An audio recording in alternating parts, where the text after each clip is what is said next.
pátipátì nígbà kan. Lọ́lọ́run wá wo ṣoṣo tó sì fayọ̀ dá lọ́lá. Ọlọ́run jẹ́ dá lọ. Ọlọ́run jẹ́ dá lọ.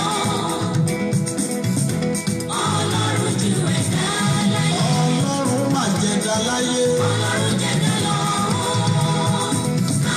Ọlọ́run ju ẹ̀dá láyé. Bàbá mi di gbogbo ènìyàn lọ. Ìní ẹni táyé palẹ̀ fún lójoojúmọ́. Ayé palẹ̀ fún. Ìní ẹni táyé ti pa sí nígbà kan. Lọ́lọ́run wá wọ ṣoṣo tó sì fayọ̀ dá Tó lọ́lá. dá lọ́lá.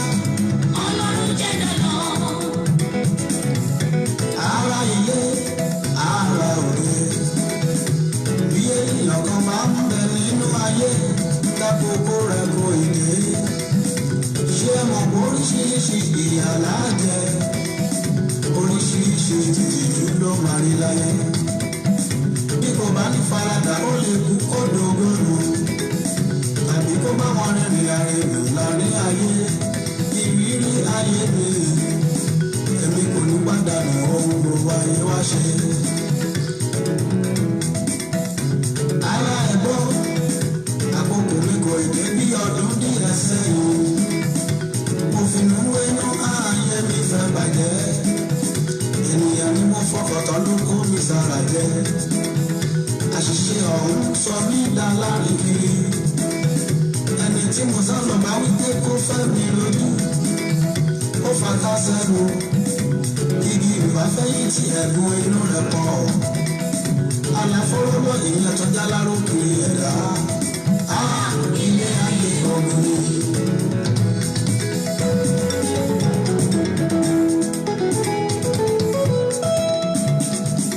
Òkú di ẹ̀ríkú ogun kó pa kíkanjú lójú ìdá. Lákòókò mi bá dé. Mo jàjà ọ̀tọ́, mo di aṣẹ́gun. Ara ọ̀tá kò wá nílẹ̀. Bẹ́ẹ̀ nígbà tó mọ́ fojú iná kò sẹ́ni tó mọ̀. Ìgbà tí kò sì rí lé pé tó ń wá kìsà. Kò sẹ́ni tó rí. Ọlọ́mi wa dé tán àbẹ̀ orí nǹkan. Lójú ayé bí ibi pé mo dọ́gbọ́n sí mi. Iṣẹ́ Olúwa lèyí ẹ má máa túbẹ̀ wò. Ó wọ́dà òye. Orí mi ló kó mi yan ẹ̀dá mi ní kò bá wọlé.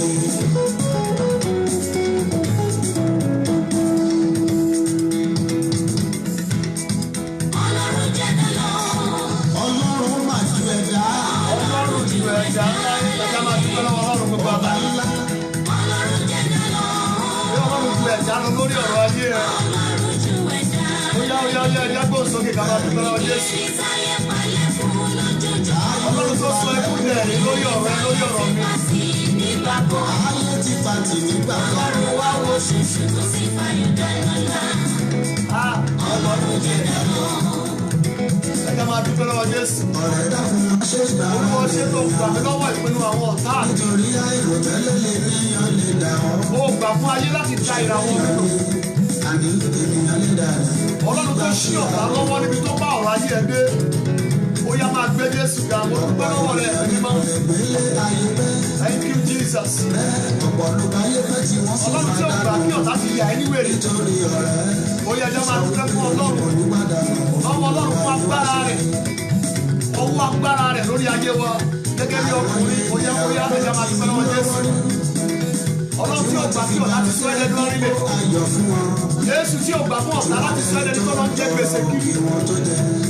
Ẹ̀mí mímọ́ tí ò jẹ́ kí àwọn onígbèsè máa lé ẹ̀ka yẹ. Bí ẹ̀ṣẹ̀. Ó yá Níṣe ni mo máa fi dúpẹ́ lọ́wọ́ Jésù. Ọlọ́run tí ó gbà fún ọ̀tá láti ṣiṣẹ́ àkóbá lórí ayé rẹ̀. ojú mi rí lóòrùn ló jẹ́ Ẹ̀jẹ̀ máa dúpẹ́ lọ́wọ́ Jésù. Thank you Lord. torí ẹni tó bá Ee wà dábàá lábúrẹ́dẹ́dẹ́ mo ṣe fàyàmà. Ẹ̀jẹ̀ máa dúpẹ́ lọ́wọ́ Jésù. ẹni ọ̀rẹ́ dàpọ̀. Ọlọ́run ó ṣe lórí ọ̀rọ̀ ayé mi. Àbó Olùkọ́ fún agbára rẹ̀ lórí ọ̀rọ̀ mi tó ń pè mí níyà. Ó yá ẹ̀jẹ̀ máa dúpẹ́ lọ́wọ́ Jésù. Ọlọ́run tí ò gbà fáyé láti yí ẹ lágbódà. Bàbá tí òjò ti fa ìwé ìwà láyé ẹ yá. Ó yá máa dúpẹ́ lọ́wọ́ Jésù. kò ní kọjá Olúwa ó ṣe. Olúwa ó ṣe. Olùkọ́ ẹ̀yọ ọwọ́ rẹ̀. Ẹ máa dúpẹ́ gbogbo ẹ̀yọ ọkùnrin tí ẹ ń wọ̀ mí. Ẹ máa fi ògo fún Jésù. Ẹ máa júbà rẹ̀. Ẹ máa dúpẹ́ lọ́wọ́ rẹ̀. Ọlọ́run tí ò gbà fún ara ẹni gbé rẹ̀ lásán. Ẹ máa dúpẹ́ lọ́wọ́ ẹ̀. Olúwa ó ṣe. Ọlọ́run ó ṣe. Ọlọ́run ó ṣe, Ọlọ́run ó ṣe, thank you Lord. Ẹ̀mí mímọ́, ó dúpẹ́ ní ọwọ́ ẹ̀, ẹ máa dúpẹ́ lọ́wọ́ rẹ̀, agbára rẹ̀ pọ̀, ọ̀rọ̀ rẹ̀ lágbára, ó ń gbani ó ń tún ní o, ẹja máa dúpẹ́ lọ́wọ́ rẹ̀, Olúwa ó ṣe, ó yàn lórí ilé mi, ó yàn lórí aya àtọmọ, ó yàn lórí ìjáwọlé mi, ó yàn fún ìdáǹdè, ó yàn fún ìràpadà nínú ẹ̀jẹ̀ Jésù, ó yàn fún agbára tí bẹ nínú ọ̀rọ̀ náà láti gbà wá là, láti gbani là, ìbẹ̀rẹ̀ fún ọ̀rọ̀ rẹ̀, ó sì mú wọn lára dá, ó sì gbà wọn lọ́wọ́ ìparun wọn, ẹja máa dúpẹ́ lọ́wọ́ Jésù. Olúwa ṣe, Olúwa ṣe, Olúwa ṣe, àìkìlọ̀, bàbá dúpẹ́ látòrí dọ̀la, ó tó bẹ́ẹ̀ ojú bẹ́ẹ̀ lọ, bàbá mo dúpẹ́ fún ìṣẹ́gun tí mo rí gbà, nípasẹ̀ Jésù Kristi, thank you Father, Olúwa ṣe, ó yá, thank you Lord, ó ṣe ẹ̀mí mímọ́. Jọ̀wọ́ máa bọkàn jẹ́, ṣé o gbọ́? Jọ̀wọ́ má sọ̀rọ̀ etí nù o, ṣé o gbọ́? Jọ̀wọ́ máa bọkàn jẹ́, ṣé o gbọ́? Jọ̀wọ́ má sọ̀rọ̀ etí nù o, Thank you Lord. Yes, máa dúpẹ́ lọ́wọ́ Jésù. Ọlọ́run tí ò jẹ́ kí ìṣòro yẹn ti gbé ẹ̀mí. Thank you Jesus. ṣé o gbọ́? Jọ̀wọ́ máa bọkàn jẹ́, ṣé o gbọ́? Jọ̀wọ́ má sọ̀rọ̀ etí nù o, ṣé o gbọ́? Jọ̀wọ́ máa bọkàn jẹ́, ṣé o gbọ́? Jọ̀wọ́ má sọ̀rọ̀ etí nù o, ṣé o gbọ́? Nínú àwọn ìṣòro tó ń bọ̀ wá, nínú àwọn ìṣòro tó ń bọ̀ wá, bàbá lórí ẹsẹ̀ wọn máa sọ̀rọ̀ etí nù o, ṣé o gbọ́? Jọ̀wọ́ máa bọkàn jẹ́, ṣé o gbọ́? Jọ̀wọ́ má sọ̀rọ̀ etí nù o, ṣé o gbọ́? Jọ̀wọ́ máa bọkàn jẹ́, ṣé o gbọ́? Jọ̀wọ́ má sọ̀rọ̀ etí nù o, ṣé o gbọ́? Ẹ̀mí mímọ́ ó ṣe, ó ṣe Olúwa, ó ṣe Olúwa, ó ṣe Olúwa. Thank you Lord. Amen. Amen. Tá a bá dúpẹ́ látòní dọ̀la, kò tó rárá. Tá a bá fi gbogbo òní dúpẹ́, kò tó o. Nítorí Bíbélì pé èyí ni ìfẹ́ Ọlọ́run fún ayé wa, pé ká máa dúpẹ́ lọ́wọ́ rẹ̀ fún ohun gbogbo. Ìfẹ́ tọ́lọ́run ní sí wa nìyẹn, ohun tó dẹ̀ béèrè ni. Mo sọ tẹ́lẹ̀ lórúkọ Jésù olùgbàlà. Ìṣòro tí wọ́n lọ ṣètò ẹ̀ pé òun ni kó gbé ayé ẹ̀mí towótowó ní orúkọ Bàbá Ọmọ àti Ẹ̀mí Mímọ́, lẹ́ni ni kò dọ́là, ìṣòro yẹn wọlẹ̀ wájú ẹ̀, ìṣòro yẹn wọlẹ̀ níwájú ẹ̀, mo tún wí ìṣòro yẹn wọlẹ̀ wájú ẹ̀ lórúkọ Jésù. Hallelujah, praise the Lord. Amen. Amen. Ìpàdé àdúrà wa ọkùnrin títọ̀sẹ̀ yìí olótú jáde sí wa ọ látòrí afẹ́fẹ́. Orúkọ mi ni wòlíì àti ajínrere Timothy Ọbáfẹ́mi, ọ̀kan nínú àwọn ọ̀rẹ́ yín nínú ìhìnrere Jésù olùgbàlà. Mo kí gbogbo yín lọ́kùnrin nítòsí àti lọ́nà jíjìn, ẹ̀yin bàbá mi gbogbo lọ́nà jíjìn àti nítòsí, ẹ̀yin ọ̀rẹ́ mi nínú Kristi tájọ jẹ́ gbẹgbẹ́, ẹ̀yin àbúrò mi nínú Kristi tẹ́ ń bọ̀ lẹ́yìn wa. Mo kí yín lórúkọ Olúwa Ọlọ́run àwọn ọmọ ogun, mo kí yín ní orúkọ Jésù olùgbàlà, ẹni tó ń bọ̀ ní ẹlẹ́ẹ̀kejì láti wá ṣe ìdájọ́ ayé. Lórúkọ Jésù láàárọ̀ yìí ọ̀nà wa yóò tún là, ìrètí ọ̀tá wa ó máa di òfo in the mighty name of Jesus Christ. Ní àárọ̀ yìí ká tó tẹ̀síwájú, ẹja sọ fún Ọlọ́run alààyè, ìwọ ẹ̀jẹ̀ Jésù máa lọ sí orísun ayé mi, lọ dá mi nídè. Bẹ́ẹ̀ ni kẹ́ ẹ ṣe gbà ọ ẹ̀yin bàbá mi gbogbo. Mo sọ nínú ìrẹ̀lẹ̀ Ẹ̀mí Mímọ́, gbogbo ẹ̀yin bàbá tí Ọlọ́run bá fún ní oore ọ̀fẹ́ tí ẹ ń wo ètò yìí, pàdé àdúrà àwọn ọkùnrin ni, so mo fẹ́ ká pray. Ẹ̀yin bàbá mi gbogbo nínú ìgbàgbọ́ tí à ń wò níwájú, tí iṣẹ́ ìránṣẹ́ àgbáyé ń bẹ lọ́wọ́ yín, mo kí yín lórúkọ Olúwa o. Tí ẹ bá lórí ọ̀fẹ́ láti wò mí, ẹ jẹ́ ká gbàdúrà o. gbogbo wa là ń porúkọ Jésù pẹ̀lú ìtara. Ìwọ ẹ̀jẹ̀ Jésù sá eré lọ sórísun ayé mi, lọ dá mi nídè, lọ dá mi nídè. Ẹ̀jẹ̀ Jésù lọ sí orísun ayé mi, lọ dá mi nídè, lọ dá mi nídè. Ẹ porúkọ Jésù, ó yẹ àdúrà ní orúkọ Jésù. Ìwọ ẹ̀jẹ̀ Jésù olùgbàlà, mo rán ẹ lọ sí orísun ayé mi láàárọ̀ yìí, mo rán ẹ lọ sí orísun ayé mi, sá eré lọ sí orísun ayé mi láàárọ̀ yìí ní orúkọ Jésù. Ìwọ ẹ̀jẹ̀ ọ̀dọ́ àgùntàn náà, ìwọ ẹ̀jẹ̀ iyebíye, sá eré lọ sí orísun ayé mi, lọ dá mi nídè, lọ tú mi sílẹ̀, lọ dá mi nídè, lọ tú mi sílẹ̀, lọ dá mi nídè, lọ tú mi sílẹ̀, lọ dá mi nídè, lọ tú mi sílẹ̀, lọ dá mi nídè, lọ tú mi sílẹ̀, lọ dá mi nídè, lọ tú mi sílẹ̀, lọ dá mi nídè, lọ tú mi sílẹ̀. Gbogbo ẹ̀yin ọkùnrin tẹ́ bá ń wò mí, ẹ máa gbàdúrà yẹn. Ìwọ ẹ̀jẹ̀ Jésù sá eré lọ sórísun ayé mi, ẹ lọ dá mi nídè, ẹ lọ tú mi lẹ̀, ẹ lọ dá mi nídè. Ìwọ ẹ̀jẹ̀ Jésù máa lọ sórísun ayé mi, ìwọ ẹ̀jẹ̀ ọ̀dọ́ àgùntàn máa lọ sórísun ayé mi, ẹ lọ dá mi nídè, ẹ lọ tú mi lẹ̀. Ìwọ ẹ̀jẹ̀ Jésù ó yá wọbẹ̀ lọ orísun ayé mi, ẹ lọ dá mi nídè lórúkọ Jésù, ẹ lọ dá mi nídè. Ìwọ ẹ̀jẹ̀ ọ̀dọ́ àgùntàn máa lọ sórísun ayé mi, lọ dá mi nídè ní orúkọ Jésù Kristi Olúwa wa. Amen, amen, amen. Àkòrí wa láàárọ̀ yìí ló fa àdúrà yẹn. Mo sọ tẹ́lẹ̀ lórúkọ Jésù olùgbàlà, mo rán ẹ̀jẹ̀ Jésù lọ sí orísun ayé yín sà. Mo ń gbàdúrà fún yín bí wòlíì Olúwa. Mo rán ẹ̀jẹ̀ Jésù lọ sí orísun ayé yín bàbá, sí orísun ayé yín brọ́dà mi. Mo fẹ́ kẹ́ ẹ ṣàmì dáadáa. Mo rán ẹ̀jẹ̀ Jésù wọbẹ̀ lórí ẹ, lórí ìṣẹ̀dá ẹ, lórí ògidì ayé ẹ.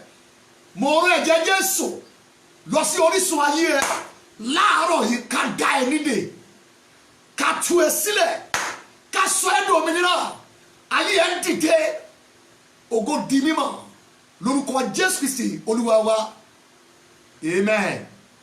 Praise the Lord. Hallelujah. Ní òwúrọ̀ yìí, gbogbo ẹ̀yin bàbá lọ́tùn àti lósì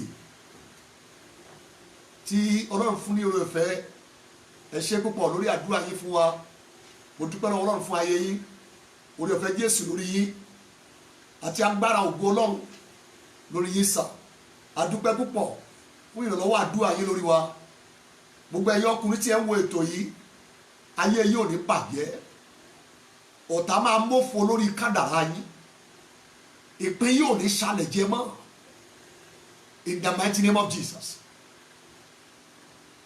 Yorùbá ní ọ̀rọ̀ ló ń kó mo rò wá, iṣẹ́ kan kì í sí iṣẹ́ lásán.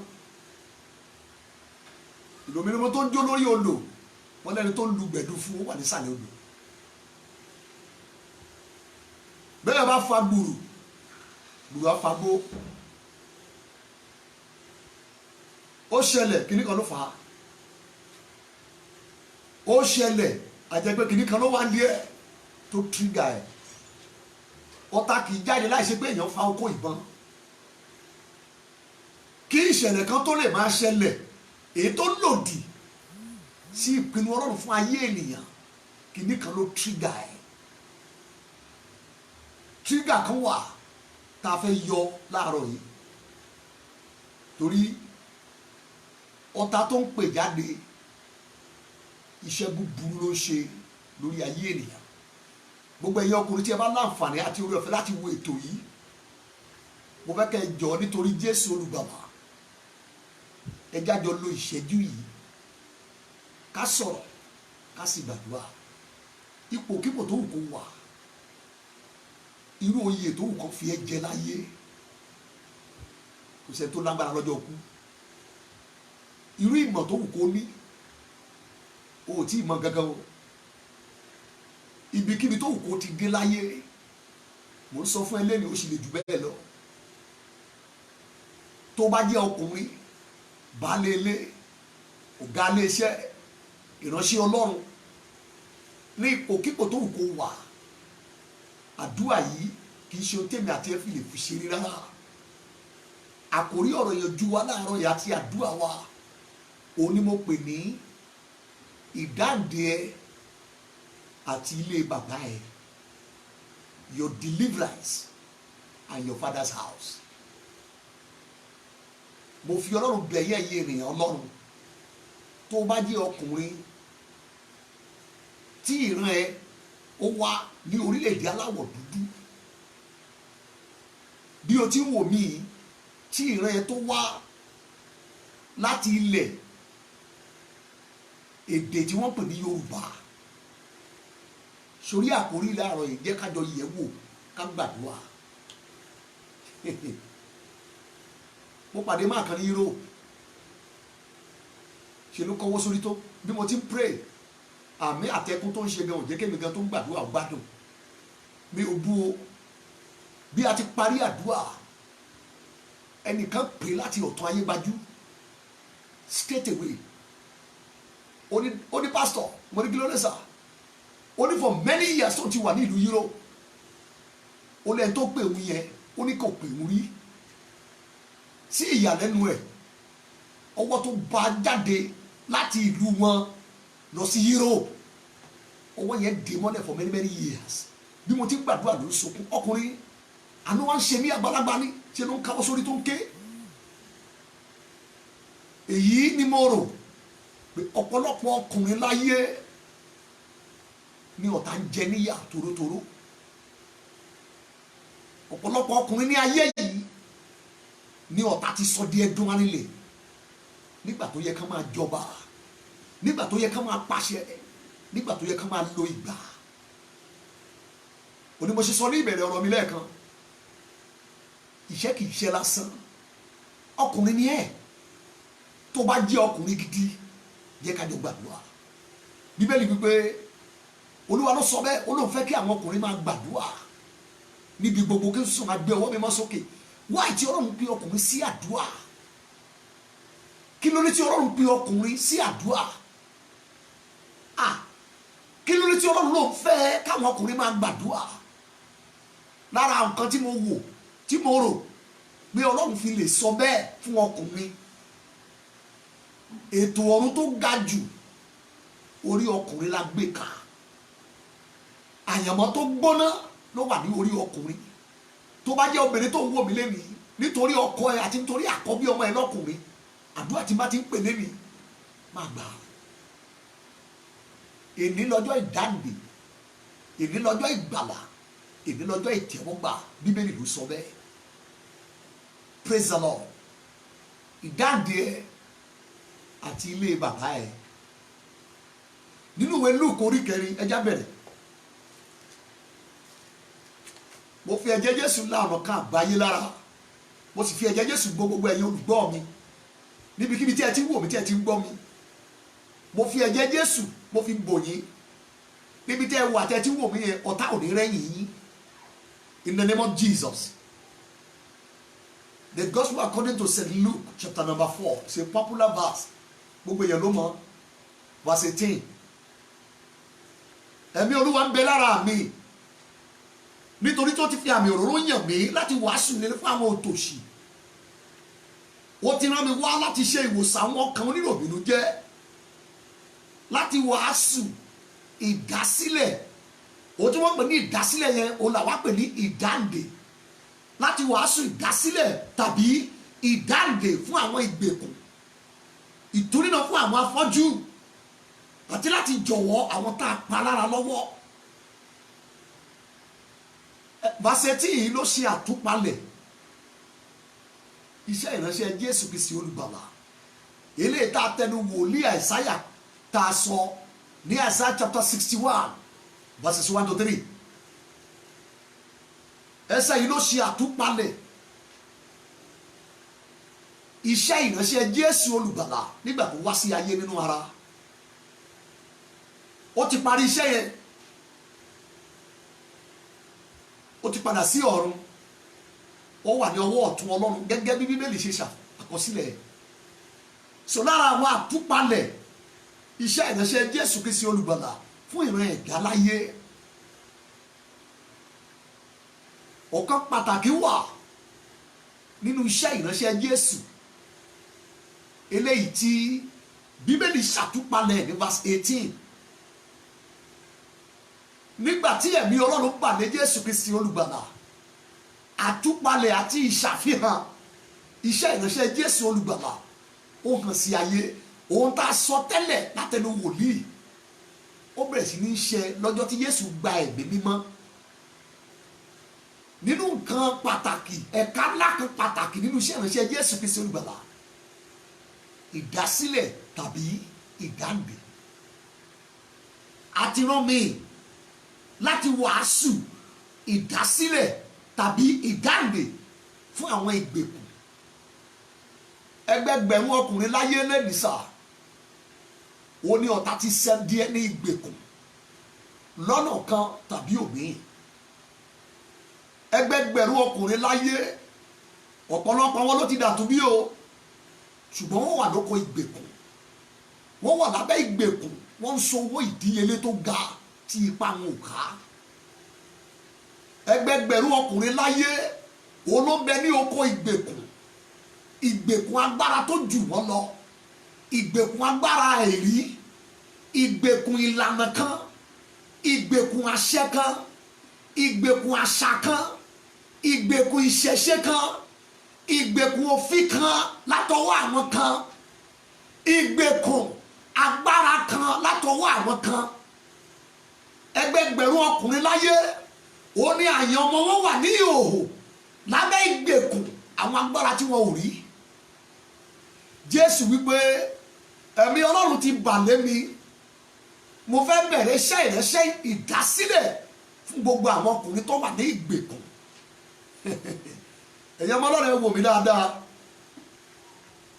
iṣẹ́ ìṣe lásán many born again men spirit filled òun ni wọ́n wà lábẹ́ ìgbèkùn lọ́nà kan tàbó mi ìgbèkùn bárakú tí olóyìnbó ń pè ní addiction ìgbèkùn tara àti tẹ̀mí ìgbèkùn nínú ọpọlọ ìgbèkùn nínú ọkàn àrùn mi láti wàásù ìdásílẹ̀ tàbí ìdáǹdè fún àwọn ìgbèkùn lẹ́yìn la tú ẹ sílẹ̀ òun ni mo ṣe ní kó gbàdúrà lẹ́ẹ̀kan pé kí ẹ̀jẹ̀ Jésù lọ sí orísun ayé ẹ̀ mo ń sọ nípa ibi tí ìgbèkùn yẹn ti bẹ̀rẹ̀ lónìí a tú ẹ sílẹ̀ in the mighty name of Jesus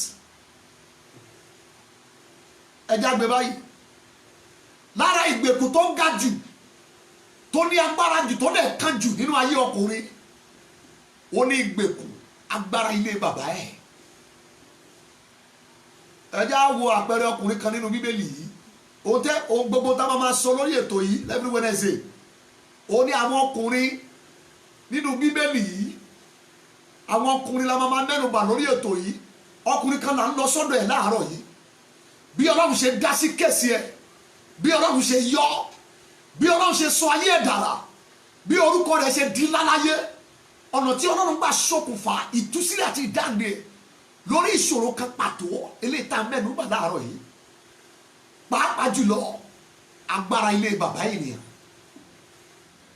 ọkùnrin ìjàkadì tó lé ló wà lórí àyànbẹ́ ẹ̀ láti ilé bàbá ẹ̀ àpẹẹrẹ ẹ̀mí rẹ̀ ẹ̀yìn èèyàn Ọlọ́run nínú ìwé Genesis orí 12 is a popular chapter ní gbogbo èèyàn ló mọ̀ bẹ́ẹ̀ Genesis orí 12 ẹjẹ́ àwọn ọkùnrin kan bí yìí o kátàrà ẹ̀ ṣiṣẹ́ ìdáǹdè ká sì gbà lọ́wọ́ Olúwa Genesis chapter 12 láti verse 1 ẹgbọ́n tí Ọlọ́run sọ fún ọkùnrin kèfèrí yìí nígbà kan rí nílé olóòṣà tí bàbá rẹ̀ jẹ́ kèfèrí tí wọ́n wá láti ìdílé òrìṣà láti verse 1 Olúwa sì ti wí fún Abrahamu pé jáde kúrò ní ilẹ̀ àti kúrò lọ́dọ̀ àwọn ará ẹ̀ àti kúrò ní ilé bàbá ẹ̀ ní ilé bàbá rẹ̀ ní ilé bàbá ẹ̀ ní ilé bàbá ẹ̀ jáde kúrò ní ilé bàbá ẹ̀ jáde kúrò ní ilé bàbá ẹ̀ má dúró mọ́ ní ilé bàbá ẹ̀ o nílò ìdáǹdè kúrò ní ilé bàbá ẹ nítorí wàá sọ fún Abraham rẹ̀ o nílò ìdásílẹ̀ kúrò ní ilé bàbá ẹ o nílò ìtúsílẹ̀ kúrò ní ilé bàbá ẹ o nílò òmìnira kúrò ní ilé bàbá ẹ o Olúwa sọ bẹ́ẹ̀ fún Abraham o ní láti já okùn àsopọ̀ tó so ayé ẹ mọ́ ilé bàbá ẹ o ní láti já ọ̀já tó so ẹ mọ́ ilé bàbá ẹ o ní láti já ìṣẹ̀ṣe tó so ẹ mọ́ ilé bàbá ẹ o ní láti já àṣà tó so ẹ mọ́ ilé bàbá ẹ o ní láti já ṣé o fẹ́ kí n gbé ẹ dìde láyé ṣé o fẹ́ kí orúkọ ẹ di ńlá ṣé o fẹ́ kí n sọ ẹ di alábùkún fún ṣé o fẹ́ kí n sọ ẹ di ìbùkún ṣé o fẹ́ kí n ṣépè fáwọn tó bá ń ṣépè fún ẹ ṣé o fẹ́ kí n súre fáwọn tó bá ń súre fún ẹ ìjọ fẹ́ kí n sọ orúkọ ẹ di ńlá ìjọ fẹ́ kí gbogbo àgbáyé kó kọ̀nẹ́ẹ̀tì ẹ kán dìde láyé ìjọ fẹ́ kí gbogbo àgbáyé tara ẹ dìde sókè kí wọ́n tarí ẹ dìde sókè ìjọ fẹ́ kí n sọ ẹ di pátánà tí gbogbo ayé yóò máa tẹ̀lé Abrahamu ní bẹ́ẹ̀ ni Olúwa ní tó bá wá rí bẹ́ẹ̀ ilé bàbá ẹ o ní láti borí mẹ́ gbogbo ẹ̀yin onígbàgbọ́ tí ẹ jẹ́ ọkùnrin tí ẹ ń wò mí mo fi ìyọ́nú Ọlọ́run bẹ̀ yín lọ́jọ́ kan ni mo ka ìwé Gàlátíà ni mo wá rí orúkọ tí Ọlọ́run pè wá Bíbélì ní irú ọmọ Abrahamu là wá ìbéèrè mi rèé o ẹni tí wọ́n pè ní Abrahamu yìí ọ̀nà wo ló gbàgbà ìdáǹdè kọ́lọ́run tó pa lórúkọ dà ọ̀nà wo ló gbàgbà ìdáǹdè kí ni Ọlọ́run tọwọ́ bọ̀ láyé ẹ̀ kí Abrahamu tó dé èèyàn Olúwa ní jáde nílé bàbá ẹ̀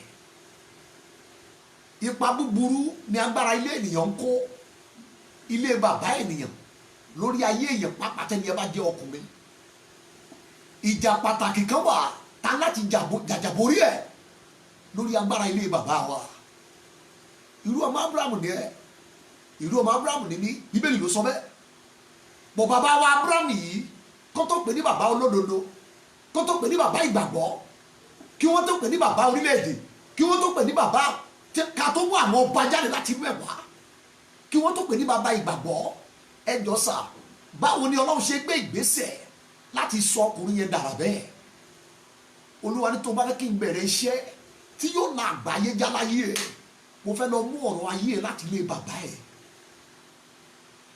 ọmọ Ọlọ́run tó ń wò mí àfi tí Ọlọ́run bá lọ bẹ̀rẹ̀ iṣẹ́ ìdáǹdè iṣẹ́ ìdásílẹ̀ láti ilé bàbá wa lórí ìṣẹ̀dá wa láyé kí a tó lè gbé ìgbésí ayé tó kú fún ògo Ọlọ́run nínú ayé yìí ọkùnrin wo bí now nílé bàbá wa àwọn agbára kan wà ńbẹ̀ àwọn kankan wà ńbẹ̀ ta láti jáun tó so wá pọ̀ mọ́ wọn ayé wa láti jàjà borí lórí àwọn ipá àti agbára kan níbẹ̀ ẹ máa bá mi ká lọ wọ ẹ̀yin àyànfẹ́ fún àpẹẹrẹ oríṣiríṣi àwọn agbára kan wà oríṣiríṣi àwọn ẹ̀dá kan wà nílé bàbá wa tó kórìíra ìgbédìde ọkùnrin àwọn agbára kan wà àwọn ìṣẹ̀dá kan wà àwọn ipá kan wà nílé bàbá wa tí wọ́n kórìíra ohun tí Ọlọ́run pinnu tó lòun máa ṣe lórí àwa tá a jẹ́ ọkùnrin nínú ilé yẹn àwọn agbára kan wà tí wọ́n wà lábẹ́ àdéhùn ìbúra dúdú ẹ̀jẹ̀ òkùnkùn àti ìlérí tí wọ́n kórìíra ohun tí Ọlọ́run kọ sílẹ̀ lórí àwa tá a jẹ́ ọkùnrin nílé bàbá wa ègún ni tó máa ń pè ní kíní kan junior like father like son àgàgà tí bàbá tí wọ́n sọ ẹ́ di junior tí ò bá dìde láyé wọ́n farabalẹ̀ ṣẹ́ ìpè fún ẹni wo bí àyànfẹ́ kí ló fà á ta láti jàjà borí nílé bàbá wa ọ̀rọ̀ ẹ̀mí ẹni tó létí ẹ̀mí ló máa ń gbọ́ kí ló ta láti jàjà borí nílé bàbá wa kí ló ta gbọ́dọ̀ jáde ńbẹ̀ bí Abrahamu gbé báàgì ẹ jáde ńlẹ́ kọ́nà ń sọ gbé báàgì ẹ gbé mọ́tò ẹ kó yàwó àtọmọ ẹ jáde ńlẹ́ kọ́nà ń wí bí ọ̀rọ̀ ẹ̀mí lélẹ́yìí ọ̀rọ̀ ẹ̀mí lélẹ́yìí sà ó tẹ̀kẹ́ ní ẹ̀mí láti gbọ́ ọ̀rọ̀ ìdílé bẹ́ẹ̀ ni pé ohun ẹ̀mí la fi wé ohun ẹ̀mí that is ohun ẹ̀mí ẹni ẹ̀mí ló ń yé ohun ẹ̀mí ẹni ẹ̀mí ló máa ń yé ẹ wo bí ẹ̀yà àyànfẹ́ nílé bàbá wa fún àpẹẹrẹ kan wà tí mo pè ní ilẹ̀ tàbí alálẹ̀ ilé bàbá wa. Ilẹ̀ tàbí àwọn alálẹ̀ ilé bàbá wa. Number 2, kíní kan ní wà tí mo pè ní odò ìlú wa. Eléyìí tí àwọn agbára kan nílé bàbá wa lọ ń bọ̀. Eléyìí tí àwọn kan nílé bàbá wa lọ ń bọ̀. Rántí ìtàn ìdílé yín. Kí ló dé pé gbogbo ìgbà tó bá ti bí ọkùnrin nínú ìdílé yín, omi odò kan wà pàtó tí wọ́n gbọ́dọ̀ fún ọmọ yẹn mu. Torí pé ọmọ yẹn jẹ́ ọkùnrin. Number 3, kíní kan wà tí mo pè ní òrìṣà ilé bàbá wa. Gbogbo tí mo ń sọ yìí l'Olúwa kí Ábúráhámù nílọ̀ pé kó jáde kúrò ńbẹ̀. That is to say, ayé Ábúráhámù gangan lógidì ìkáwọ́ àwọn agbára yẹn ló wà. Ọlọ́run rẹ̀ fẹ́ lò ó láti fi kan àgbáyé lára. Olúwa ní àfi tó o bá jáde ńbẹ̀. Olúwa ní àfi tó o bá disconnect. Olúwa ní àfi tó o bá bà nǹkan jẹ́ ńbẹ̀. Kò separate ni màá ṣèràyè wàá lo tí wọ́n dájú láyé ẹ lọ́wọ́ àwọn agbára ilé bàbá ẹ. Number 3, kìnní kan wà tí mo pè ní òrìṣà ilé bàbá wa. Fún àpẹẹrẹ bóyá nínú ilé yín o, ohun tí mo mẹ́nu báyìí ó ṣe é ṣe kó jọ tọ̀dọ̀ yín. Bóyá nínú ilé yín, nílé bàbá yín, kìnní kan wà ńbẹ̀ tí wọ́n pè ní òkè. Ǹjẹ́ wọ́n ń bọ òkè nílé yín? The largest city in Africa, ìlú Ìbàdàn ni. Òrìṣà kan wà ńbẹ̀ tí wọ́n pè ní òkè. Òkè Ìbàdàn. Ṣe ni wọ́n máa ń bọ. Bẹ́ẹ̀ ló wà káàkiri ní ọ̀pọ̀lọpọ̀ ìdílé. Ǹjọ́ wá láti ìdílé tí wọ́n ti ń bọ òkè? Ọkùnrin wò mí dáadáa. Ǹjọ́ wá láti ìdílé tí wọ́n ti ń bọ omi? Ǹjọ́ wá láti ìdílé tí wọ́n ti ń bọ agbára ojú ọ̀run, oòrùn, òṣùpá àti ìràwọ̀? Ǹjọ́ wá láti ìdílé tí wọ́n ti ń bọ igi? Irú igi wo? Kí lorúkọ igi yẹn? Igi kan wà nílẹ̀ Yorùbá. Èdè tí wọ́n máa ń pè sórí igi yẹn ni pé igi tí àjẹ́ kì í bà lé. Kí lorúkọ igi tí wọ́n máa ń bọ níran yín? Ǹjọ́ wá láti ìdílé tí wọ́n ti ń bọ òkun? Ǹjọ́ wá láti ìdílé tí wọ́n ti ń bọ Amadioha? Ǹjọ́ wá láti ìdílé tí wọ́n ti ń bọ ẹranko, a particular animal? Nídìílé mi ejò ní tiwọn. Nídìílé mi alábàáhùn. Alábàáhùn kan ṣe ẹ̀kú láàfin ọba kan ní àìpẹ́ yìí. Wọ́n pe alábàáhùn yẹn ní alàgbà. Alábàáhùn yìí ó ti lú ọ̀pọ̀lọpọ̀ àwọn èèyàn gbó láyé. Ọ̀pọ̀ ọba ló ti wàjà. Alábàáhùn yẹn kọ̀ kó jáde láyé. Wọ́n bá fún lórúkọ alàgbà. Lọ́jọ́ tí alàgbà jáde láyé ṣe ni wọ́n sin bí ènìyàn. Wọ́n sì kú ẹ̀. Ìbéèrè tí mo béèrè lélẹ́yìí. Ayé àwọn wo ni wọ́n dàpọ̀ mọ́ ayé ẹranko yìí tó fi bí ọ̀pọ̀lọpọ̀ ọdún láyé? Ìdáhùn yẹn bá mi dáhùn ẹ̀ lọ́dọ̀ ara yín. Alàgbà ti lọ o. Ṣùgbọ́n ayé àwọn èèyàn tí alàgbà ń lò mọ́ tiẹ̀ tẹ̀mí ẹ̀mí gùn ẹranko. Ìjọ wá láti ìdílé tí wọ́n ti ń bọ màlẹ́kà. Ayayaya. Tó bá wù mí, ìjọ wá láti ìdílé tó ti ń bọ òrìṣà oko tàbí òrìṣà ìbejì. Mi ò mọ orúkọ àwọn òrìṣà ìdílé yìí, ìwọ náà mọ̀. Tó bá wá láti irú ìdílé bẹ́ẹ̀, ṣe rí ọ̀yin ọkùnrin ibẹ̀. Olúwa ní kí wọ́n sọ fún yín láàárọ̀ yìí pé bóun ṣe sọ fún Ábúráhámù pé jáde kúrò nílé bàbá ẹ̀. Olúwa ní kí n sọ fún pé àfi tí ẹ bá jáde o, kẹ́ ẹ tó lè lo gbogbo ìwé yín tán. Àwọn kankan wà èyí tí Ọlọ́run ò ní lè dáwọ́lé gbé ṣe láyé yín àfi tí ẹ bá disconnect. Ẹ bá mi ká lọ ẹ̀yin àyànfẹ́. Dóńgò mi tó wá láti ìdílé abọrẹ̀.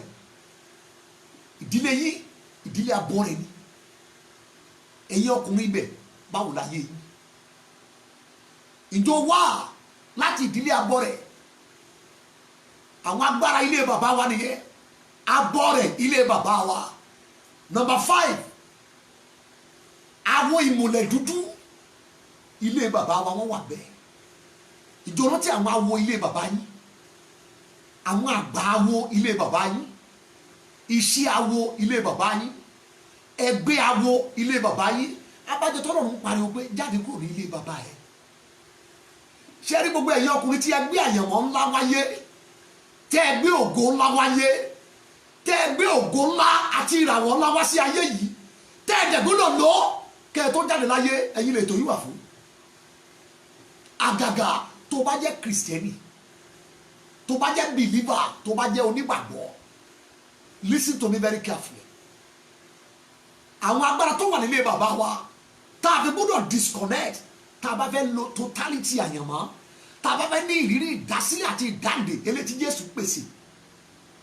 Àwọn ìmùlẹ̀ dúdú ilé wa, ìjọ mọ́mọ́, àwọn ìmùlẹ̀ dúdú, agbára ìmùlẹ̀ dúdú, àwọn agent ìmùlẹ̀ dúdú nílé yín. Number 6, kíyèsí o, tá a fi gbọ́dọ̀ jáde ń bẹ̀ nílé bàbá wa. Àwọn kan wà bẹ́ẹ̀ tí wọ́n pè ní eégún tàbí orò. Gbogbo àwọn kan wọ̀nyí, àwọn ni wọ́n ń ṣàkóso tí wọ́n dẹ̀ mú ilé bàbá dání. Ìbéèrè mi lélẹ́yìí o, kí ló dé tí Olúwa ní kó a jáde ń bẹ̀? Wáyé tí Ọlọ́run ní ká jáde kúrò nílé bàbá wa, gbé báyìí jáde nílé kan náà ń sọ. Sórí gbogbo àwọn agbára tí mo ń lè sì fún ẹyẹ, àwọn náà dílé bàbá ẹ̀ mú.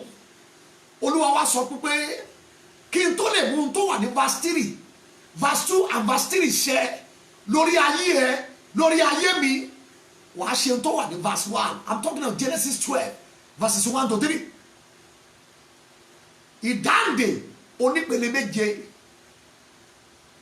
èyí tó jẹ́ pé ìdáǹdè onípele mẹ́ta, ṣùgbọ́n tó jẹ́ pé ìbùkún onípele méje olówà lókè.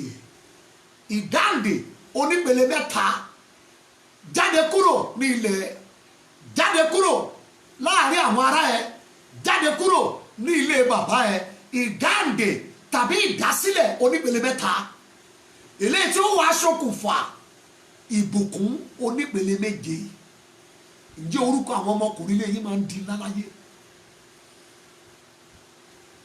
Ǹjẹ́ àwọn ọkùnrin lẹ́yìn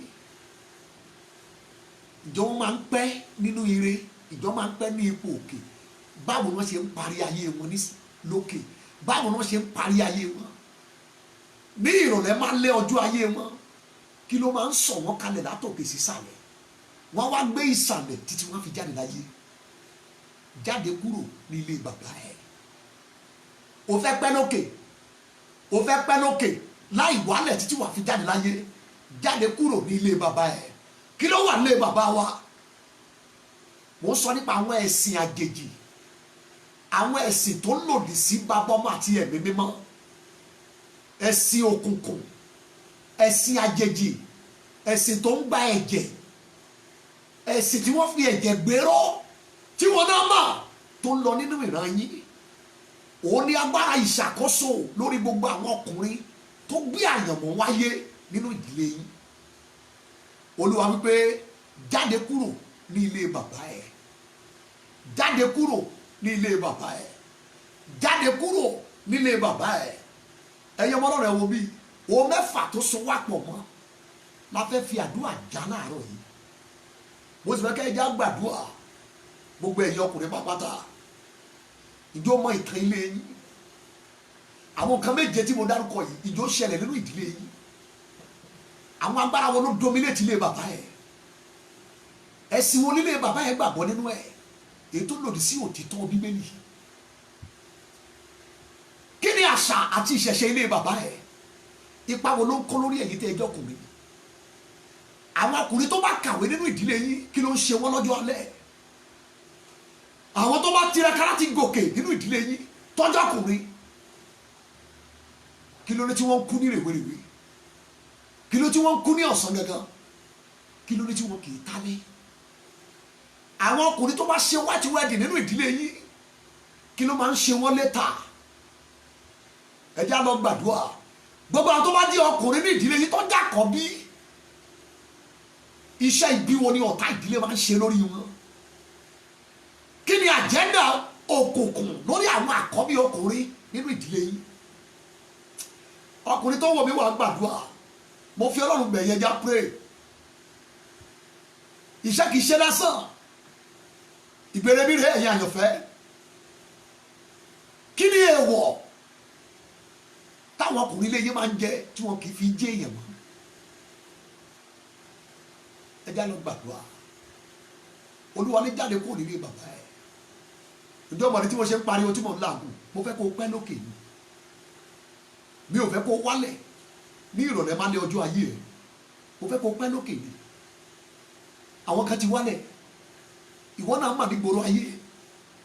Àwọn kan ti ń ṣàlẹ̀ jẹ́, wọ́n ti fi síbi tángànà, wọ́n ti fi jẹun lókè ni. Àwọn kan ti pàṣẹ ara rere, wọ́n ti pàṣẹ pé ẹgbẹ̀rún èrò rí tó ń fún wọn lóúnjẹ òòjọ́. Lẹ́ni àwọn kan tó lọ ń tọrọ oúnjẹ òòjọ́, ọkùnrin ni wọ́n. Olówó àná nílùú yín, kí ló dé tó ṣe bẹ́ẹ̀ yẹn jáde láyé? Ìjọ kú sínú ọ̀rọ̀ kó tó fàyè lẹ̀. Ẹ já lọ gbàdúrà. Kí ló dé tí adé kì í pẹ́ lórí àwọn àkọ́bí ọkùnrin nídìílé yìí? Ẹ já lọ pray. Mo fi Ọlọ́run bẹ̀ yín, ẹ já gbàdúrà.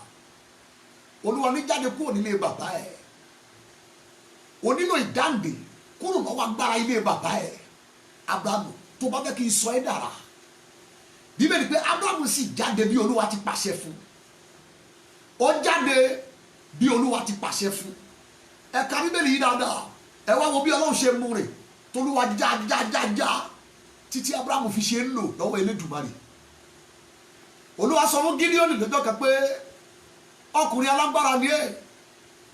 Iṣẹ́ tí mo rán ẹ sáyé, iṣẹ́ olùgbàlà, iṣẹ́ olùdáǹdè, iṣẹ́ aṣáájú ni.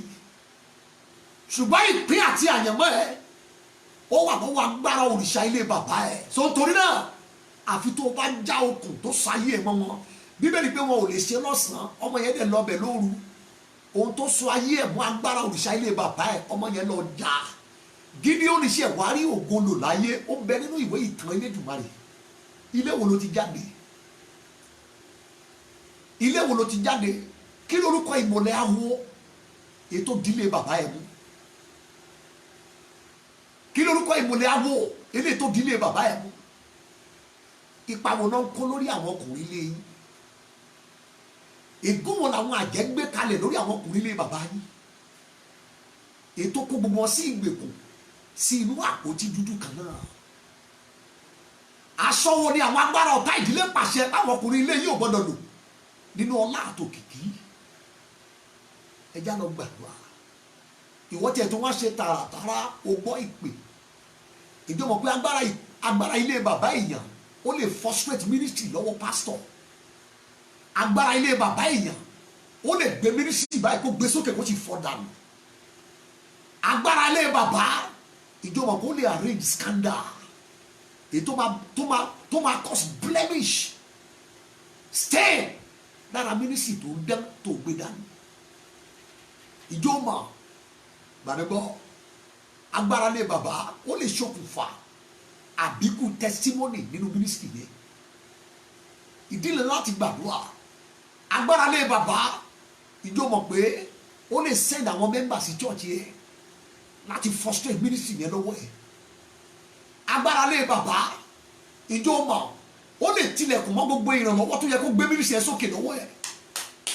Pastor jẹ́ ká gbàdúrà. Ìjọ agbára ilé bàbá ó lè frustrate marriage pastor láti dojú iṣẹ́ rẹ̀ ṣẹ́ẹ̀dé. Ó ṣe má sáré jìnnà jẹ́ ká dì pẹ̀lú issue yìí. Ẹ̀tọ́ sífẹ́lẹ́ yìí o, this is òdodo on the ground.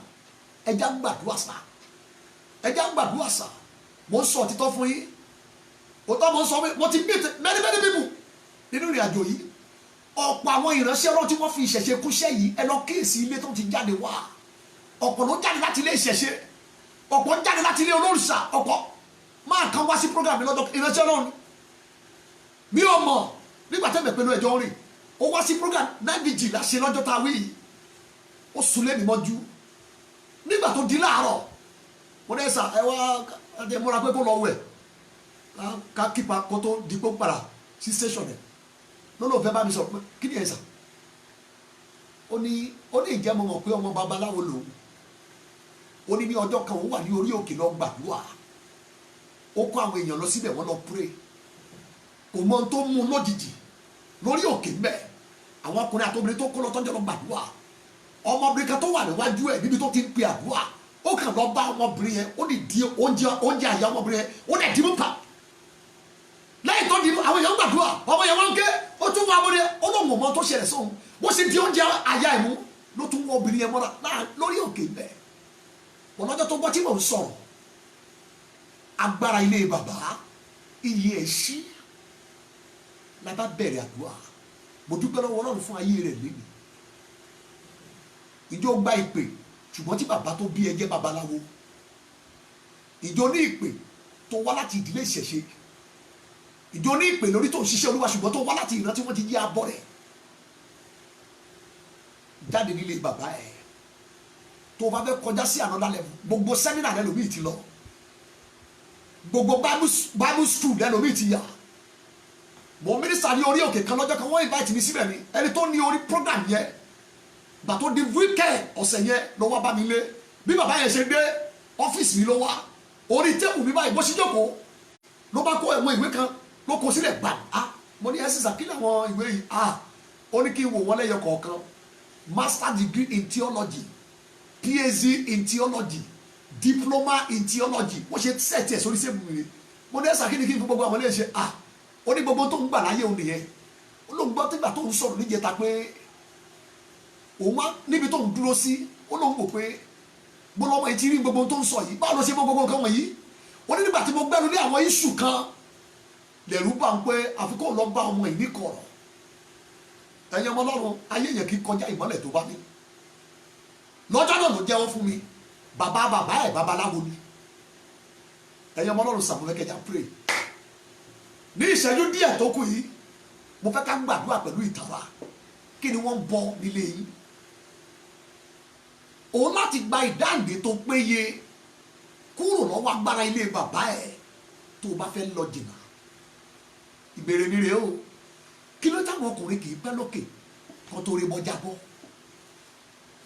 wáyé tí ọ̀pọ̀lọpọ̀ àwọn ọkùnrin wọ́n ti níláárí rí wọ́n ti lògbà rí wọ́n ti jẹ́ èèyàn rí ìbéèrè mi rèé o tó ń kọ mí lóminú kí ló sọ wọ́n dẹ́dún arílẹ̀ kó tó jáde láyé kí ló dé tó ṣòro fún ọkùnrin nílẹ̀ Yorùbá láti pẹ́ lókè why is it like that ẹni tó bá fẹ́ di ọ̀rọ̀ tó bá béèrè ló fẹ́ di ọ̀rọ̀ gbọ́ ọmọléèwé tí kì í bá ti béèrè question lọ́wọ́ olùkọ́ ẹ máa kíyèsí irú wọn máa ní ìjákulẹ̀ nígbẹ̀yìngbẹ̀yìn bó tó bá rí ọmọléèwé tó ṣáà tó máa ń béèrè question sáà ẹ kíyèsí ṣe ló fẹ́ mọ̀ nígbà tó bá rẹ̀ ti mọ̀ dandan ni kó ju ẹgbẹ́ ẹ̀ lọ àwọn certain things kan wà tó láti wà curious nípa ẹ̀ láti béèrè àwọn ọkùnrin tó kàwé ní ìdílé yín kí ló ń ṣẹlẹ̀ sí wọn level wo náà wà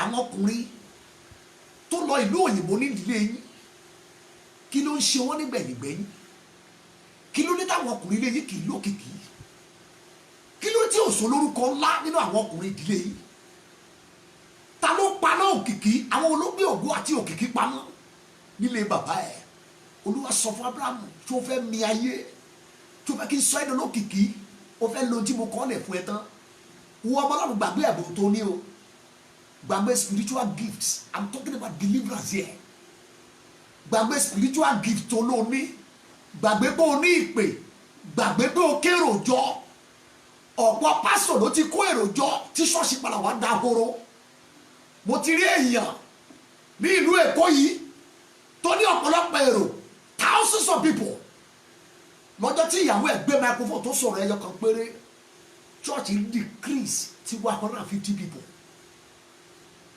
no agbára wọn ló dìde ní ìkórìtà yẹn ẹjẹ́ lọ gbàdúrà Abrahamu jáde kúrò nílé bàbá ẹ̀ èmi àti ẹ náà fẹ́ jáde lónìí a fẹ́ gbá ìdáǹdè wa mú bí Olúwa bá ti ń pe àdúrà yìí lẹ́nu mi lónìí mo fẹ́ kó máa gbà níbikíbi tó bá wà ọ̀rọ̀ sọ nípa tiẹ̀ o ó sọ nípa tèmi pé ṣàlá ó padà báyìí lọ́lúwa wí a ó padà gba òǹdè lọ́wọ́ alágbára a ó sì gba ìkógun lọ́wọ́ àwọn ẹni èrù òun lẹni tó bá wa jà ló ń bá jà òun sì gba àwọn ọmọ wa là Isaiah 49:25 and 26 òun lẹni tó ní wọn lára láfi ẹran wọn bọ́ wọn wọ́n mu ẹ̀jẹ̀ ara wọn ní àmúyó bí ọtí wáìnì dídùn, gbogbo ènìyàn yóò sì mọ̀ pé ẹni ìràpadà Olúwa olùràpadà wa Ọlọ́run Jákọ́bù olówà ní dìkèsì yẹn. Ọ̀rọ̀ sọ nípa èmi àti ẹ o, bí ó ti pa ìwé májẹ̀mú ni rẹ̀ eléyìí tí a kọ lòdì sí ẹ kọ lòdì sí mi nínú ìlànà, ó ti mú kó lójú ọ̀nà báyìí, ó ti kàn má gbélébùú, ó ti gbàgbára àti ìjọba kúrò lára ẹ̀, ó ti fà wọ́n wá sí gbangba, ó ti yáyọ̀ ṣẹ́gun lórí wọn lórí àgbélébùú. Wo bí dáadáa, ọ̀rọ̀ sọ nípa èmi àti ẹ o, Olúwa yóò yọ wá kúrò nínú iṣẹ́ búburú gbogbo nílé bàbá wa. Olúwa yóò yọ wá kúrò nínú iṣẹ́ búburú gbogbo, yóò sì gbé wa nínú ìjọba rẹ̀ ọ̀run, ẹni tí ògùn wà fún láyé àti láéláé. Ọ̀rọ̀ ti kọ̀nfàmù ẹ̀ lórí èmi àti ẹ o, láti ìsinsìnyí lọ kí ẹnikẹ́ni má ṣe yọ mí lẹ́nu mọ́, nítorí èmi ru àpá Jésù Olúwa kiri ní ara mi. Kì í ṣe eré sà, ọmọ 8 obìnrin 8 wà máa. Lẹ́yìn tó dórí ẹlẹ́ẹ̀kẹjọ nǹkan kan ká kó lójú ẹ pé ẹjọ́ ń gbómo wà, bọ̀kọ́ tó ká kúrò ọdún 10 ti pé, obìnrin 8 ọmọ 8. Ó wá ṣẹ̀ṣẹ̀ wá bẹ̀rẹ̀ àdúrà, ìjọ wá láti ilé olórogún, agbára kan wà tó ń ṣàkóso lẹ́yìn. Jẹ́ kí n bèrè, kí bàbá ẹ̀ tó jáde láyé inú ẹgbẹ́ awo wo ló wà? Bóyá o mọ̀ àbó o mọ̀, bàbá ẹ̀ ẹgbẹ́ awo wo ló wà kó tó jáde láyé? Sórí ẹlòmíì agbára lé bàbá ẹ̀ ló pè é síṣẹ́ Olúwa, Ọlọ́run ò sọ̀rọ̀. Ìjọ́rí ẹlòmíì ẹ̀bùn ìsọtẹ́lẹ̀ tó ń sọ ní chọ́ọ̀chì ilé babaláwo tó ti wá, àwọn ẹ̀mí tó ń ṣàkóso ilé bàbá ẹ̀ tó kọ̀nẹ́ẹ̀tì mọ́ omi, àwọn ẹ̀mí yẹn ló dàpọ̀ mọ́ nínú mínísírì. Ẹ máa rò pé wòlíì ni tàbí alásọtẹ́lẹ̀. Bó bá ń ṣe anything tí o bá ti sọtẹ́lẹ̀, sáfìsì ò ti parí, ẹni tí o ti ṣẹlẹ̀ gbọ́. Ẹ kíyèsí, àwọn ẹ̀mí omi náà manipulate èyí tí wọ́n ń bọ́ ní ilé bàbá ẹ̀. Ẹ jábẹ̀ sí lọ gbàdúrà, mẹ́rin la ṣẹ́gun wọn nítorí ẹ̀jẹ̀ ọ̀dọ́ àgùntàn náà àti nítorí ọ̀rọ̀ ẹ̀rí wọn, wọn kò sì fẹ́ràn ẹ̀gbẹ́ wọn àmì títí dé ikú. Mo fi ẹ̀jẹ̀ Jésù bò yín, mo sì fi ẹ̀jẹ̀ Jésù bóra ìgbín náà. Ẹjẹ́ àjàjàgbara dáàdì, Olúwa ní ká jáde kúrò nílé bàbá wa, káyé wa tó lè wúlò dáadáa lọ́wọ́ òun. Àwọn oríire kan ò lè wá àfi tí ìdáǹdè bá pilẹ̀. Ìṣẹ́gun kan wà tá a lè ní àbí tá a bá ní ìdáǹdè. Àwọn levels kan wà láyé tá a lè tẹ̀sẹ̀ bọ́bẹ̀ àfi tá a bá ní ìdáǹdè dání. Ìdáǹdè kúrò lọ́wọ́ agbára ilé bàbá wa. Òkè kan wà tá a ní lè dé àfi tá a bá ní ìdáǹdè. Àwùjọ kan wà tí ayé wa ò ní lè wọ̀, kì í ṣe pé kò lè wọ̀ bẹ́ẹ̀, bọ́ à ní lè wọ̀ bẹ́ẹ̀ àfi tá a bá ní ìdáǹdè kúrò lọ́wọ́ agbára ilé bàbá wa. Ipò kan wà tó ò ní lè lò ní ayé yìí àfi tó o bá ní ìdáǹdè. Lórí òkè Síónì ìdáǹdè yóò wà, yóò sì jẹ́ mímọ́, àwọn ọmọ Jákọ́bù yóò sì ní ìní wọn. Today is the day of your deliverance. Sórí tó máa ń sọ nípa ìdásílẹ̀ tàbí ìdáǹdè, má máa rẹ́ ní egéle mẹ́ o, má ṣeré.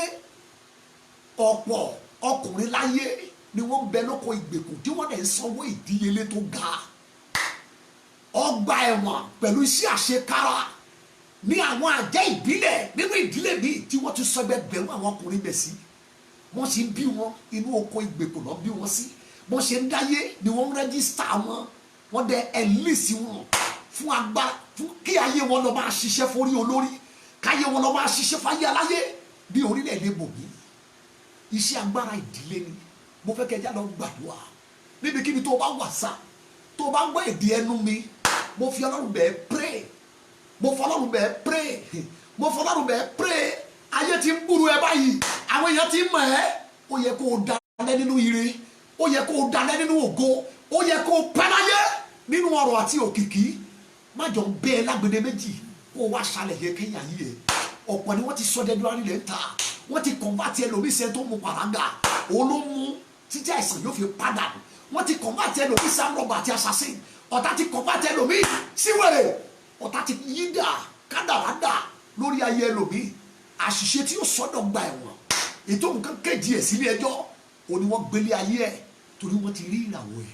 Ẹ já lọ gbàdúrà, gbogbo ẹ̀yẹ ọkùnrin tẹ́ ń wò mí, ẹ pray agaga ẹ̀yin bàbá nínú Olúwa.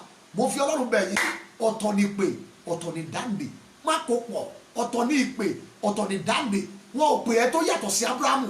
Bíbélì pé Olúwa sì pè Ábúráhámù, ó pè é, ó lóun nìkan ni mo pè. Àìsáyà ló sọ bẹ́ẹ̀, ó ní ẹ wo Ábúráhámù, ó nìkan ni mo pè. So ìpè ẹ ó yàtọ̀, ìpè ni pé Ọlọ́run kan náà ló ń pè ní, ọ̀tọ̀ ní ìpè ọ̀tọ̀ ní ìdáǹdè. Ǹjọ́ mọ̀ bí ìdáǹdè ò bá solid, ìpè ẹ lè cross, ìpè ẹ lè crack. Bí ìdáǹdè ò bá dájú lọ́wọ́ agbára lé bàbá ẹ, ìpè ẹ lè wà wasted tàbí kàn detain ẹ níjọba tẹ̀mí kó má bàa mú èso kankan wá. Ẹ já lọ gbàdúrà, ẹ pe orúkọ Jésù ní kíbi tí ẹ bá wà, ẹ gbàdúrà pẹ̀lú ìtara. Gbogbo ẹ̀yin ọkùnrin tí ẹ ń wò mí, àwò tó wò ní program yìí, àgbọ́ tó gbọ́ ní mẹ́sẹ̀gì yìí, wà á ṣíà ẹ̀ sí gbogbo àwọn ọkùnrin tó mọ̀ tó connect mọ́ ẹ. Wo bí wò wáyé tó jẹ́ pé ìyàwó ẹ ló kọ́lé tí wọ́n ń gbé, agbára kan wà nílé bàbá tó gba ọrọ̀ lọ́wọ́ ẹ̀. Wáyé tó jẹ́ pé ilé tó ti jáde àwọn obìnrin ló ń bọ́ wọn nígbẹ̀yìngbẹ̀yìn. Ìṣẹ̀lẹ̀ kan ṣàṣẹlẹ̀, ọ̀pá àṣẹ yóò bọ́ sọ́wọ́ ìyàwó èyí tí ó padà máa bọ́ ọkọ ẹ̀. Kí ló dé? Agbára ilé bàbá ni òun tó fẹ́ fayé ọkùnrin ṣòfò. Ní ìlà ó ti pọ orúkọ Jésù pẹ̀lú ìtara, ẹ pariwo orúkọ Jésù lẹ́ẹ̀kan ṣoṣo báyìí.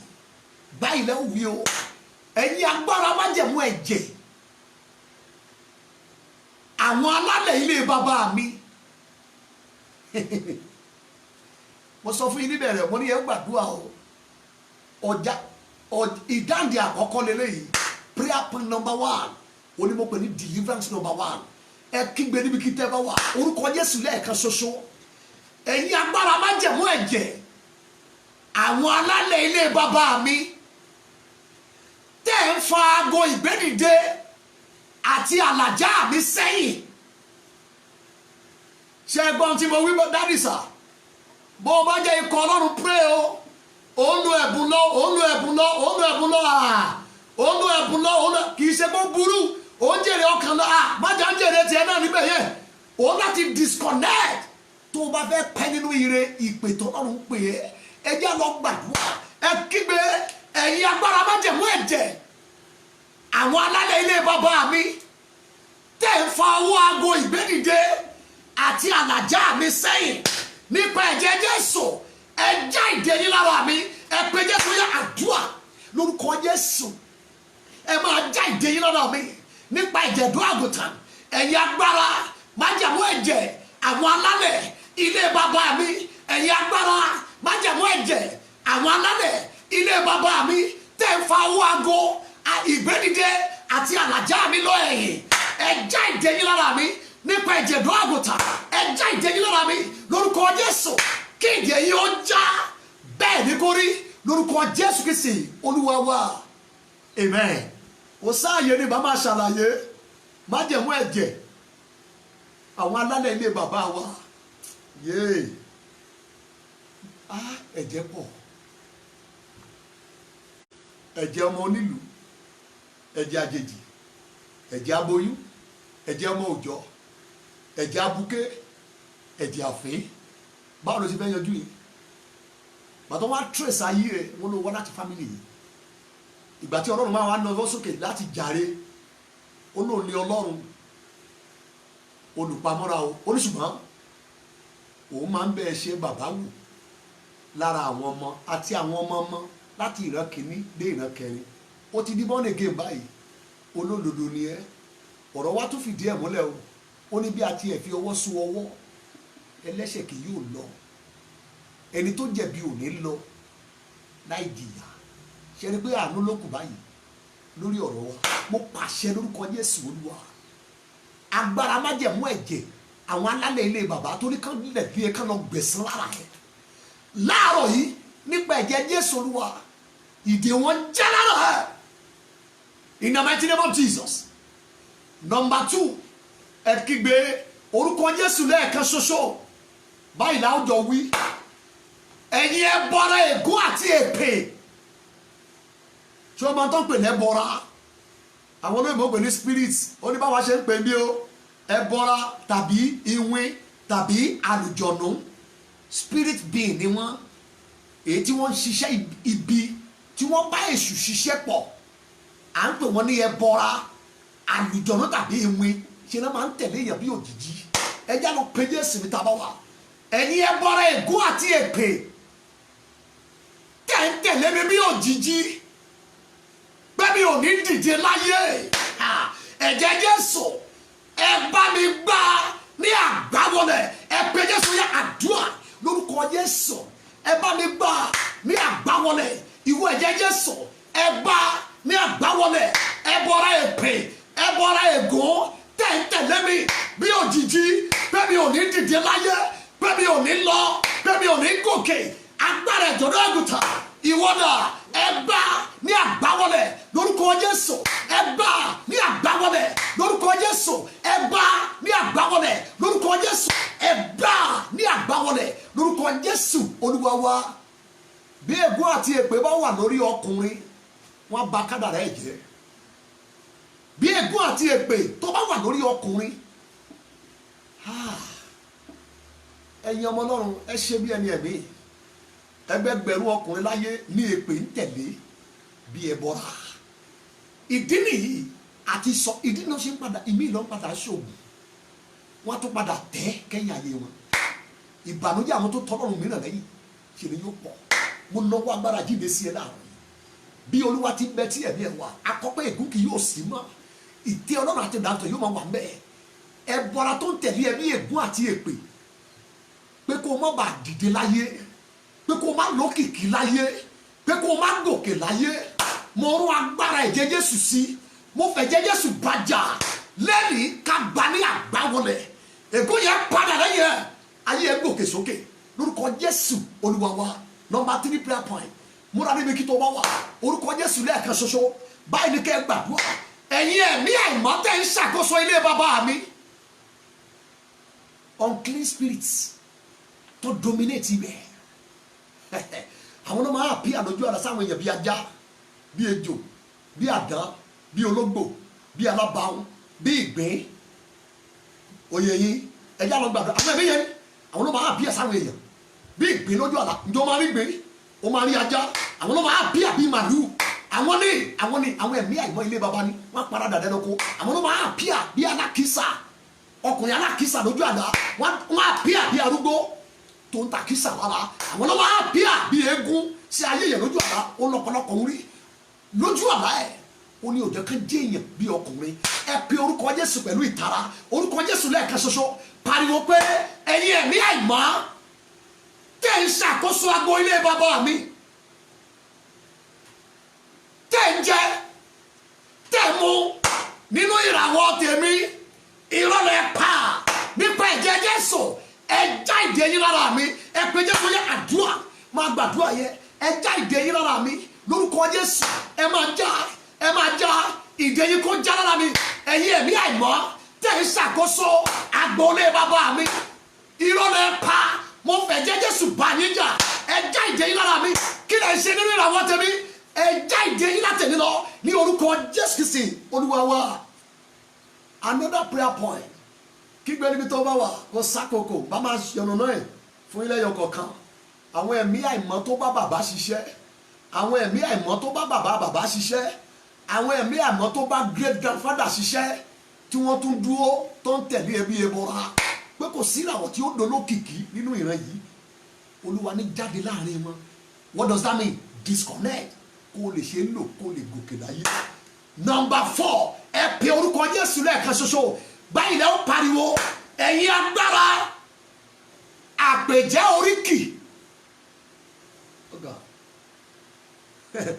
Ibi tí mo gbẹ́nu lẹ́yìn thank you Holy Ghost ibẹ̀ ṣe kò ní rí bákan létí yín sà pé àṣẹ oríkì ilé yín ó nípa tó ń kó lórí ìpè tọ́lọ́run pè é oríkì ìdílé yín ó nípa tó ń kó lórí òkìkí àwọn ọmọlé yín.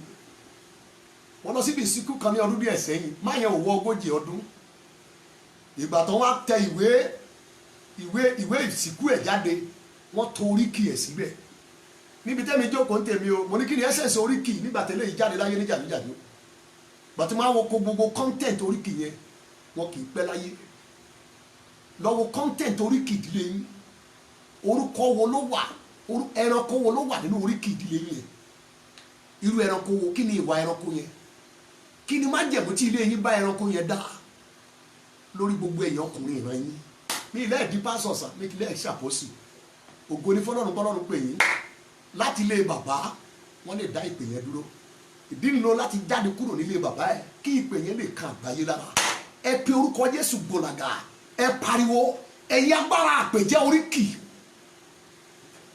tẹ́ǹtìlẹ̀kùn òkìkí àti ọ̀là níwájú àṣeyọrí mi nípa ẹ̀jẹ̀ Jésù ẹ já ìdẹ́yìn lára mi ó yá ẹ pe àdúrà lórúkọ Jésù Kristi ẹ máa já ìdẹ́yìn lára mi ẹ̀yin agbára àpèjẹ oríkì ilé bàbá mi ẹ̀yin agbára àpèjẹ oríkì ilé ìyá ẹ̀yin agbára àpèjẹ oríkì agboolé bàbá mi tẹ́ǹtìlẹ̀kùn òkìkí àti ọ̀là lórí ayé tèmi ìrọ̀lẹ́ pa ẹ já ìdẹ́yìn lára mi ẹ máa já nípa ẹ̀jẹ̀ Jésù ẹ já nípa ẹ̀jẹ̀ Jésù ẹ máa já nípa ẹ̀jẹ̀ Jésù ẹ já ìdẹ́yìn lára mi lórúkọ Jésù Kristi Olúwa wa amen. Number 5 okùn méjì.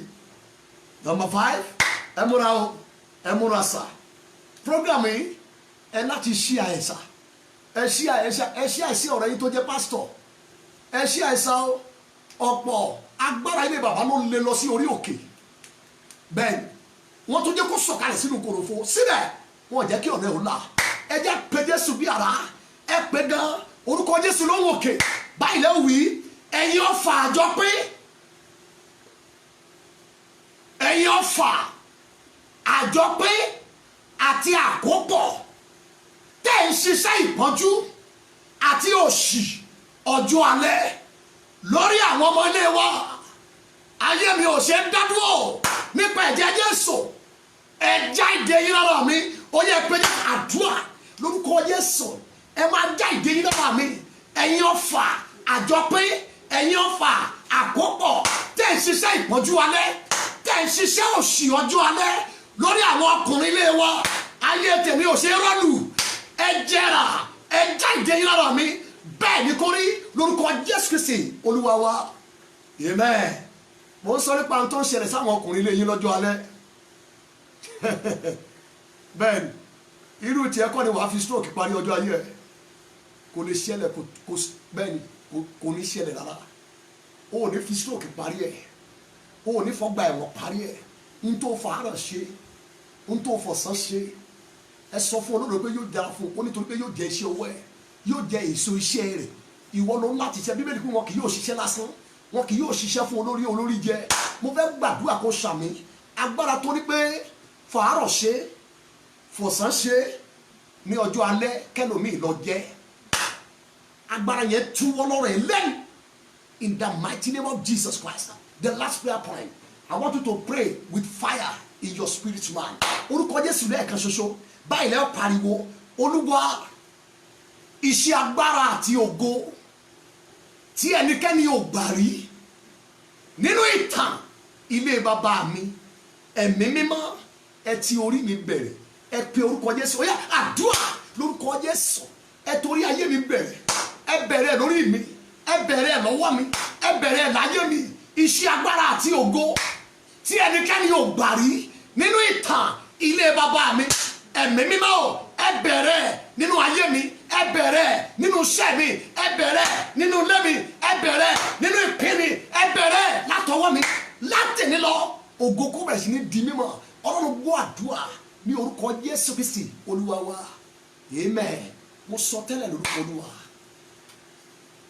ẹ ṣàmì bàbá mi ẹ ṣàmì brọ́dà iṣẹ́ agbára àti ògo eléyìí tí ò sí nínú ìtàn tẹ́nikẹ́ni ò gbà rí nínú ìtàn ilé bàbá ẹ̀ ṣe ni kò ṣàmì lónìí láti èní lọ iṣẹ́ agbára àti ògo yẹn bẹ̀rẹ̀ láyé ẹ̀ ò ní parẹ́ lórúkọ Jésù ò ní sọnù wà á dìde láyé agbára tó bá bàbá ẹ̀ ṣiṣẹ́ nínú agbára òkùnkùn ẹ̀mí àìmọ́ tó bá bàbá ẹ̀ ṣiṣẹ́ ẹ̀mí àìmọ́ tó ní àwọn ọkùnrin lé yín lára kéèsì ẹ̀ yàtọ̀ mo fi ẹ̀jẹ̀ Jésù separate for special treatment látọ̀run ìdè wọn jábára ẹ̀ ọ̀nà tiẹ̀ là wà á dìde láyé wà á parí àyànmọ́ ẹ̀ ò ní kú sọ́nà wọn ò ní bẹ́ẹ̀ mí ẹ̀ lágbèrè méjì wà á parí iṣẹ́ ẹ̀ láyé ò ní ṣiṣẹ́ fún ní olórí jẹ ọ̀nà ẹ̀ máa ń là ìdè tó ní kí obìnrin máa padà bọ́ ẹ ìdè yẹn jábára ẹ̀